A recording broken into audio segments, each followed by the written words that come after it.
Ayo, what's up? Welcome back dito sa ating channel dito sa Bolts TV. Alright, sa tayo nagbabalik-balik mga kababayan at itong pong inyong nakikita ngayon ay walang iba kundi si General Torre mga kababayan, no? At yan po ay kanyang pagpapractice o pag-i-sparring po at talaga namang matindi po, no, ang ginagawang paghahanda ni General Torre sa nalalapit po nilang laban, no, netong si Baste Duterte mga kababayan. Talagang seryoso po, no, itong si General Torre diyan po sa laban na yan mga kababayan dahil honestly para sa akin, no, malaking insulto kasi, no, yung ginawa ni Baste Duterte dahil nga naman Chief PNP, no, hinamon niya ng suntukan, no, tapos pag hindi pumalag itong si General Torre mga kababayan ay sigurado naman, no, na ito pong mga DDS, no, ay kukulatain siya ng mga komento. Pero ang maganda po dito ay General Torre mga kababayan, no, dahil inano niya, no, inaccept niya yung challenge na yan. Ang maganda po, no, ang nagustuhan ko po sa kanyang ginawa mga kababayan, no, charity boxing, no. Imagine niyo yun, lalaban siya, no, mga kababayan, hindi po para sa kanya. Okay? So ito po ay para sa mga nasalanta ng bagyo at mga naging ano po ng baha mga kababayan, di ba? Despite, no, na ganyan po yung mangyayari mga kababayan, naiisip pa rin niya yung mga kababayan nating naapektuhan po, no, ng malaking pagbaha sa buong Metro Manila mga kababayan. Kaya saludo po tayo, no, dito kay General Torre dahil sa kabila po niyan naisip pa rin niya, no, yung ating mga kababayan, yung pa rin ang kanyang priority, no, na mabigyan po, no, ng tulong sa pamamagitan po ng boxing match na to, na yung mga kikitain, no, yung proceeds, no, ay ibibigay po sa mga biktima ng baha mga kababayan. Okay, so sinasabi nga natin na seryoso itong si General Torre. Samantala, meron pong mga tao, no, na handa pong tumulong para lang maisakatuparan ito pong laban na to mga kababayan.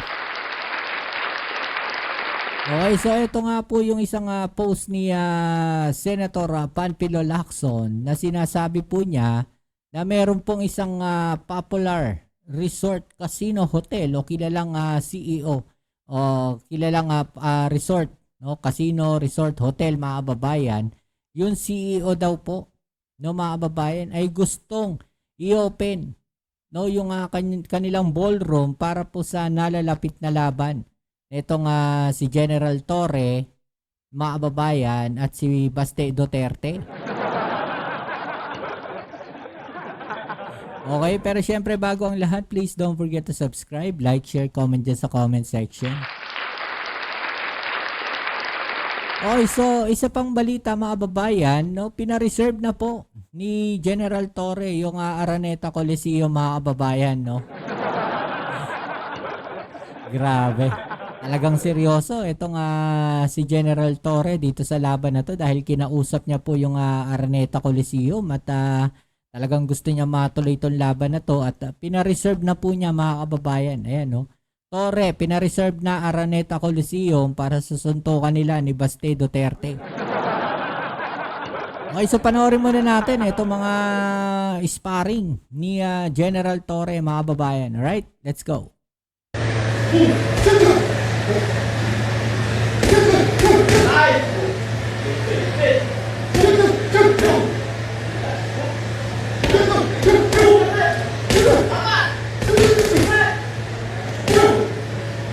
Alright, so yung mga kababayan, no? Natatawa ako kasi napapaisip na itong mga DDS mga kababayan. Dahil hindi nila bukod nakalain, no, na papalag itong si General Torre at hindi rin siguro nila bukod nakalain, no, na meron pang ganitong klaseng suntok itong si General Torre. Dahil kung titignan natin, no, malalakas pa yung kanyang mga suntok mga kababayan. At sabi nga ng mga babayan natin, nasa na raw po si Baste Duterte at hindi na raw ho ata nagpo-post. Natakot daw po ba? No, itong si Baste Duterte, mga babayan, dahil nagulat sila eh. 'Di ba? Pumalag si General Torre. No? At nag-e-effort pa si General Torre, mga babayan. No, kinausap na yung Araneta para lang matuloy yung laban, 'di ba? At ito nga nakakatuwa, yung meron tao, no, na kilala ito nga si Senator Panfilo Lacson, mga babayan, na kung saan no gustong i-offer yung kanyang resort casino hotel, mga babayan.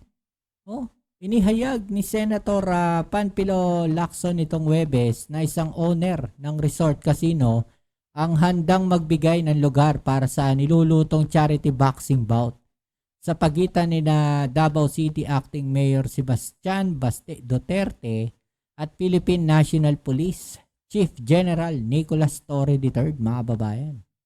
No, a credible source told me last night the CEO of a popular resort casino hotel, a well-known philanthropist, is willing to open their ballroom for the charity boxing match between Nick Torre and Baste Duterte. Yan po yung post ni Senator Lacson sa kanyang Twitter o yung X, mga kababayan. For the sake of the many poor flood victims, let's do it.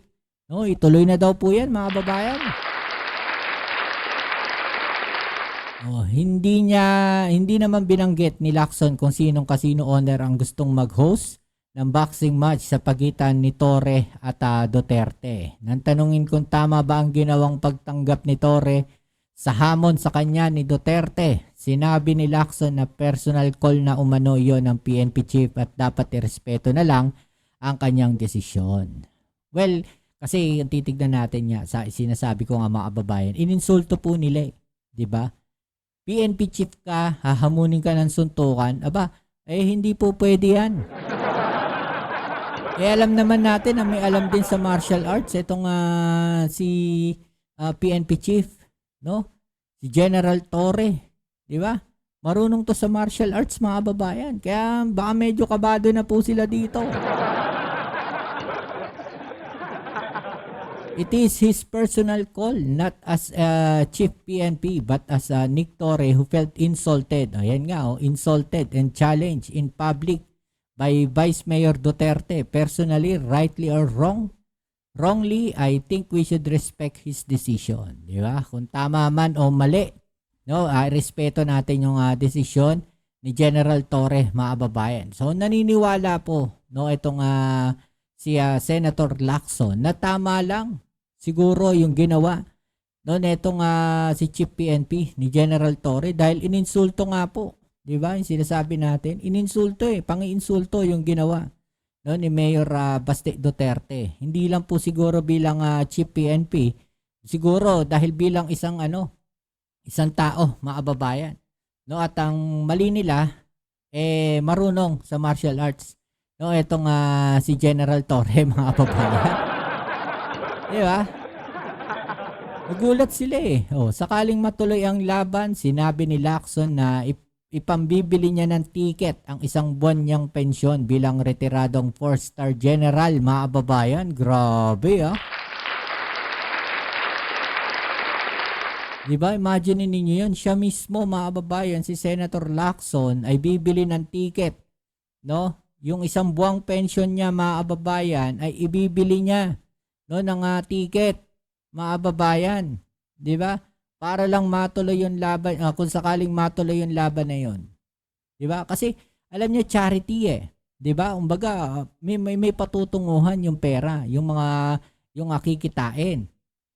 At marami nga rin, no, actually, nakapukaw to ng atensyon, hindi lang po sa mga tao, sa taong bayan, no, marami. Ultimo mga politicians na ikita natin, no, talagang willing sila na matuloy itong laban na to.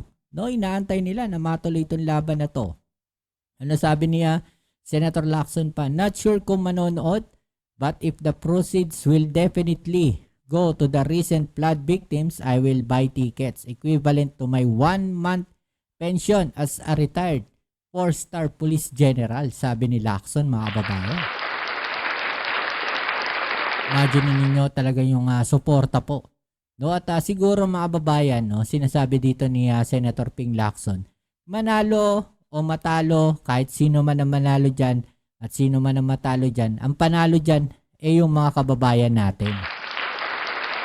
Which is the right thing, no, na ginawa ni General Torre. Ibig sabihin mga kababayan, kahit matalo siya, no, ang ipinaglaban niya yung mga kababayan natin. No? Lumaban siya na may halaga, o kumbaga lumaban siya na merong mapupunta sa mga kababayan natin. 'Di ba? Merong halaga eh. 'Di ba mga kababayan? Kaysa naman magsasapakan lang sila na wala namang mapupunta sa mga kababayan natin. Huwag na lang. Kaya ang ginawa ni General Torre, mga kababayan, sige, suntukan tayo, sapakan tayo, boxing tayo. Pero yung kikitain, no, venue tayo, hindi pwedeng kung saan-saan lang. Para pagka may bibili ng ticket, 'di ba mga kababayan, ibigay natin doon sa mga kababayan natin na biktima ng baha. Yun, ganyan po mag-isip si General Torre. Napakagaling. Diba, akala kasi siguro nila basta papatulan lang sila sa boxing na walang silbi. Diba? Ito, may makikinabang, may silbi yung ginawa ni General Torre. Yan yung makikita, no, kung gaano katalino itong si General Torre, no, hindi po kagaya ng mga nasa kabilang parlor na puro dada ng dada, puro dakdak ng dakdak. Diba? Si General Torre nagsasalita pero nag-iisip, mga kababayan. Diba? Pinag-iisipan niya maigi kung ano yung mga sasabihin niya. Kahit on the spot nga yung interview eh. Diba? On the spot din niya sinagot, mga kababayan. On the spot din niya sinabi, no, na yung kikitain, yung proceeds, ibibigay sa mga biktima ng baha. Ganyan katalino, no, mga kababayan, itong si General Torre. Okay, so kayo anong masasabi po ninyo dyan? I-comment sa ibaba yung mga opinion at atin yung pag-usapan, alright? So yan muli, maraming salamat sa lahat ng mga patuloy na suporta dito sa ating channel. Kita-kits po tayo sa ating next video upload. Ito ang inyong Kuya Mobs, it's Mobs TV. Peace. Amen.